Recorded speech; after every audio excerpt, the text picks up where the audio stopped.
मौजे औंढी तालुका शिराळा येथील शेतकरी श्री विकास जालेंद्र पाटील यांच्या शेतामध्ये ऊस तोडण्याचे काम चालू असताना ऊस तोड मजूर यांना अचानक बिबट्याचे 3 पिल्लू आढळून आले।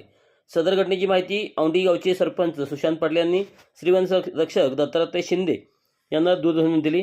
त्यांनी सह्याद्रीचे वारिसचे संस्थापक प्राणीमित्र प्राध्यापक सुशीलकुमार गायकवाड व धीरज गायकवाड, वनपाल अनिल वाजे, वनरक्षक रजनीकांत दरेकर यांना फोन करून माहिती दिली असता तत्काळ घटनास्थळी जाऊन वनपाल अनिल वाजे, दत्तात्रय शिंदे, वनरक्षक रजनीकांत दरेकर, सह्याद्री रेस्क्यू वारिस संस्थापक प्राध्यापक सुशीलकुमार गायकवाड, धीरज गायकवाड यांनी रेस्क्यू टीम सदस्य नामदेव शीद, संतोष कदम तात्काळ पाहणी केली।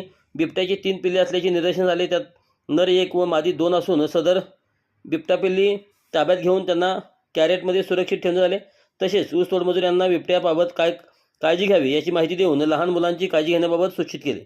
त्या ठिकाणी ऊस तोड मजुरासमेत उपस्थित राहून त्यांना ऊस तोड करून ट्रॅक्टरमध्ये ऊस भरेपर्यंत त्या ठिकाणी थांबून त्या परिसरातील रात्री उशिरा लोक घरी गेल्यानंतर त्याला त्यांच्या आईसोबत पुनर्भेट घडवून आणण्याकरता श्री अनिल वाजे, वनपाल, दत्तात्रय शिंदे, वनरक्षक रजनीकांत दरेकर, श्री सुशीलकुमार गायकवाड, धीरज गायकवाड, अक्षय डांगे, रणजित सातपुते, सह्याद्री रेस्क्यू वारिसचे सर्व सदस्य व नामदेव शीद, संतोष कदम, रेस्क्यू टीम शाळा यांनी कॅरेटमध्ये बिबट्या पिल्ला ठेवून त्या ठिकाणी ट्रॅप कॅमेरे लावण्यात आले। वन विभागाची टीम प्राणीमित्र बिबट मादी वर लक्ष ठेवून आहेत।